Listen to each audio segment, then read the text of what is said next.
Okay, നമ്മുടെ കഴിഞ്ഞ example കുറെ ചോദിച്ചാണ് കുറെ കൺഫ്യൂസിംഗ് ആയിട്ടുള്ള കുറച്ച് കൃതികൾ.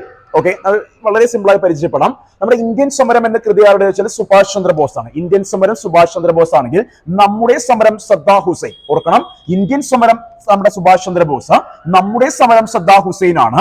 നിലനിൽപ്പിനായുള്ള എന്റെ സമരമാണെങ്കിൽ മമതാ ബാനർജിയാണ്. അതുപോലെ തന്നെ എന്റെ സമരം സമര തീച്ചൂളയിലാണെങ്കിൽ ഇ.കെ.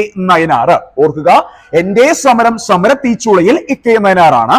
സമരത്തിന് ഇടവേളകളില്ല, സമരം തന്നെ ജീവിതം വി.എസ്. അച്യുതാനന്ദനാണ്.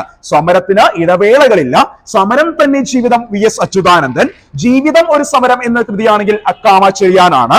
ജീവിത സമരമാണെങ്കിൽ സി കേശവനാണ്. ഒന്നുകൂടി ഓട്ടിച്ച് പറയുന്നുണ്ട്, നമ്മുടെ ഇന്ത്യൻ സമരം സുഭാഷ് ചന്ദ്രബോസ് ആണെങ്കിൽ നമ്മുടെ സമരമാണെങ്കിൽ സദ്ദാം ഹുസൈൻ ആണ്. അതുപോലെ തന്നെ നിലനിൽപ്പിനായുള്ള എന്റെ സമരം മമതാ ബാനർജി.